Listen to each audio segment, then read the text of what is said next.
जय श्री कृष्णा। किसी ने क्या खूब कहा है कि ईश्वर से कभी कुछ मांगे नहीं, बल्कि ईश्वर से निकटता बढ़ाएं। आपने जो कुछ चाहिए वह अपने आप ही मिल जाएगा। नमस्कार दोस्तों, मैं आपका मित्र सावर चौधरी एक बार फिर से आप सभी मित्रों का हार्दिक स्वागत करता हूं, जहां पर आपको मिलते हैं ज्ञानवर्धक स्पिरिचुअल और मोटिवेशनल वीडियोस। दोस्तों, आज के इस वीडियो में हम जानेंगे कि श्रीमद् भगवत गीता जी के 17वें अध्याय से क्या सीखा जा सकता है, बहुत ही सरल और आसान शब्दों में। इससे पूर्व श्रीमद् भगवत गीता के 16वें अध्याय में हमने जाना था कि मनुष्यों का आचरण किस प्रकार का होना चाहिए, वे कौन सी विशिष्टताएं हैं जिन्हें अपनाकर मनुष्य अपने कार्य क्षेत्र में सफलता को प्राप्त कर सकता है या अपने जीवन में शांति प्राप्त कर सकता है। अब श्रीमद् भगवत गीता के 17वें अध्याय में आज हम जानेंगे कि मनुष्य के कर्मों को, भोजन को, यज्ञ को, तप तथा ज्ञान इत्यादि को किस तरह से 3 भागों में बांटा गया है तथा कौन से कर्म, भोजन, यज्ञ तथा तप मनुष्य के लिए उपयुक्त है और कौन से नहीं। तो चलिए विस्तार से जानते हैं श्रीमद् भगवत गीता जी के 17वें अध्याय से मिलने वाली सीख और शिक्षाओं के बारे में।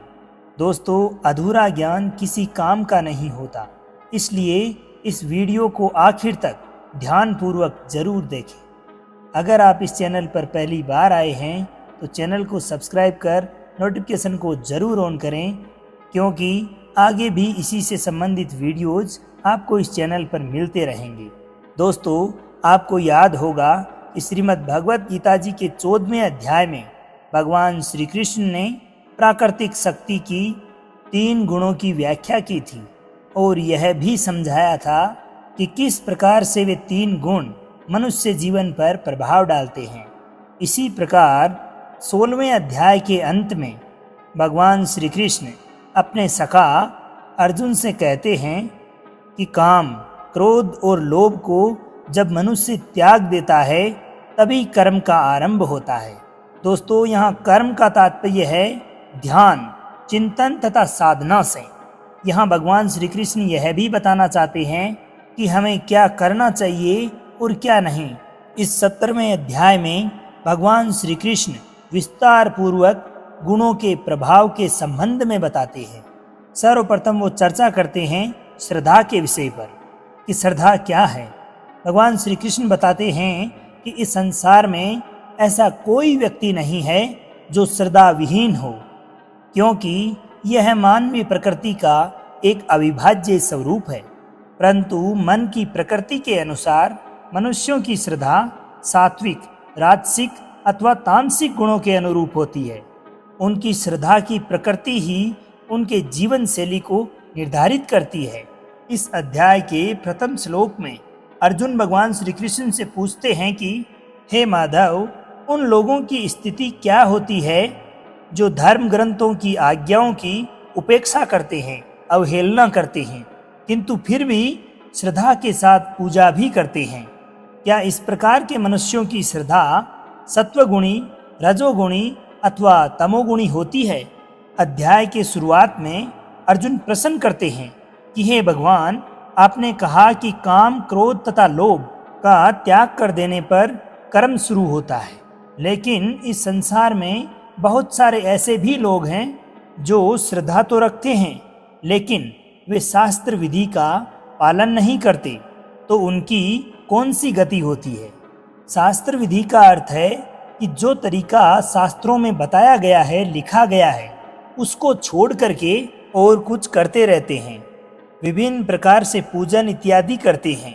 तो क्या उनकी गति सात्विक है या राजसिक है अथवा तामसिक? इसके उत्तर में भगवान श्री कृष्ण अर्जुन से कहते हैं कि प्रत्येक प्राणी स्वाभाविक रूप से श्रद्धा के साथ ही जन्म लेता है, जो सात्विक, राजसिक अथवा तामसिक 3 प्रकार की हो सकती है। अब इस संबंध में मुझसे सुनो। सभी मनुष्यों की श्रद्धा उनके मन की प्रकृति के अनुरूप होती है। जिस प्रकार की उनके मन की प्रकृति होगी, वैसी ही उनमें श्रद्धा उत्पन्न होगी। सभी लोगों में श्रद्धा होती है, चाहे उनकी श्रद्धा की प्रकृति कैसी भी हो। अब उनकी ये प्रकृति ठीक वैसी ही होती है जो वे वास्तव में होते हैं। यहाँ भगवान कहते हैं कि हे अर्जुन, ये जो योग है इसमें एक ही क्रिया है, एक ही कर्म है जिसे आराधना, ध्यान या चिंतन कहा जाता है। लेकिन जो मनुष्य अविवेकी होते हैं, जिनका विवेक नष्ट हो चुका है, जिन्होंने अपनी बुद्धि में बहुत सारी भ्रांतियां पैदा कर ली है, वो अंततः क्रियाओं का विस्तार करते ही चले जाते हैं और इसके पश्चात जो दिखावटी बातें हैं, दिखावटी वाणी है, उसी में उसका वर्णन भी करते रहते हैं। ऐसे मनुष्यों की बातें जिन जिन तक पहुंच जाती है, उनकी बुद्धि भी नष्ट हो जाती है। इस प्रकार ऐसा मनुष्य कभी कुछ भी पाता नहीं है। दोस्तों, भगवान श्री कृष्ण यहाँ समझाना चाह रहे हैं कि मनुष्य की आदत से जो श्रद्धा उत्पन्न होती है वो 3 प्रकार की होती है। जैसी जिनकी श्रद्धा होती है, जैसी जिनकी वृत्ति होती है, वैसे ही वह पुरुष यानी कि नर अथवा नारी बनते जाते हैं। सत्व गुण वाले स्वर्ग के देवताओं की पूजा करते हैं, रजोगुण वाले यक्षों तथा राक्षसों की पूजा करते हैं तथा तमोगुण वाले भूतों तथा प्रेतात्माओं की पूजा करते हैं। जो मनुष्य शास्त्रों से दूर रहकर भी मन से कठिन निर्णय लेता है और अपने कर्म को ही तप मानकर करता है, वह भी इस संसार से मुक्ति पा जाता है। इसके आगे भगवान श्री कृष्ण भोजन को 3 श्रेणियों में वर्गीकृत करते हैं तथा प्रत्येक भोजन से हमारे स्वास्थ्य पर पड़ने वाले प्रभाव की चर्चा करते हैं। भगवान कहते हैं कि लोग अपनी रुचि अथवा अपनी वृत्ति के अनुसार ही अपने भोजन का चयन करते हैं। सत्व गुण की प्रकृति वाले लोग ऐसे भोजन का चयन करते हैं, ऐसे भोजन को पसंद करते हैं जिनसे कि उनकी आयु, सद्गुणों, शक्ति, स्वास्थ्य, प्रसन्नता तथा संतोष में वृद्धि होती है। ऐसे खाद्य पदार्थ रसीले, सरस, पौष्टिक तथा प्राकृतिक रूप से स्वादिष्ट होते हैं। अत्यधिक कड़वे, खट्टे, नमकीन, गरम, तीखे, शुष्क तथा मिर्ची युक्त दाहकारक व्यंजनों का सेवन सदैव रजोगुण प्रवृत्ति वाले व्यक्तियों के लिए प्रिय होती हैं। ऐसे भोज्य पदार्थों के सेवन से पीड़ा, दुख तथा रोग उत्पन्न होते हैं। अधिक पके हुए, बासी, सड़े हुए, प्रदूषित अथवा अशुद्ध प्रकार के भोजन तमोगुणी प्रवृत्ति वाले लोगों के लिए प्रिय होते हैं। तत्पश्चात वे यज्ञ के विषय पर आते हैं और यह बताते हैं कि कैसे प्रकृति के 3 गुणों में से प्रत्येक में यज्ञ किस प्रकार विभिन्न रूपों में संपन्न होता है। इस अध्याय में आगे तपस्या के विषय में भी बताया गया है तथा शरीर, वाणी एवं मन के तप की व्याख्या की गई है। तत्पश्चात दान पर चर्चा की गई है तथा इसके 3 विभागों का वर्णन किया गया है। श्री कृष्ण कहते हैं कि यज्ञों में शास्त्र विधि से नियत और फल की इच्छा से रहित किया गया यज्ञ सात्विक है। केवल फल प्राप्ति को ध्यान में रखकर किया गया यज्ञ राजस यज्ञ है। शास्त्रों के विरुद्ध दान रहित और श्रद्धा रहित किया गया यज्ञ तामस यज्ञ है। इस तरह से तपों में ऐसा तप जो फलों की इच्छा से रहित हो सात्विक तप कहलाता है।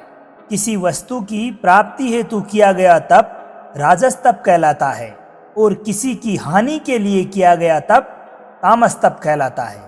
इस प्रकार से दान में बिना खुद को श्रेय दिए जिसको जो आवश्यकता हो दान कर दिया जाए और ये समझा जाए कि दान ही कर्तव्य है, तो दोस्तों इस प्रकार से किया गया दान सात्विक दान कहलाता है।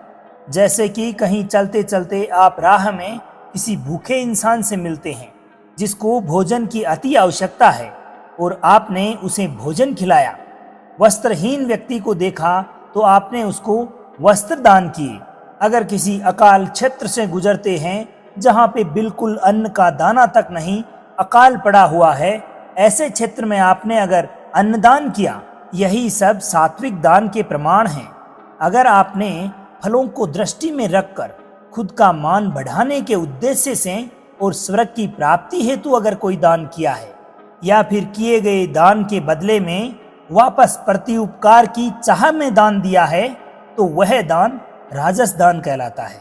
जो दान बिना सम्मान के किसी को अपमान करके बलपूर्वक दिया जाता है या किसी अयोग्य को दिया जाता है जो कि दान पाने के योग्य ही नहीं, तो उसको तामस दान कहते हैं। तथा श्रद्धा सहित बल्कि इच्छा रहित और जगत कल्याण के लिए किया गया दान, यज्ञ और तप मनुष्य को इस सांसारिक माया से मुक्त करके मुझ में ही विलीन कर देता है।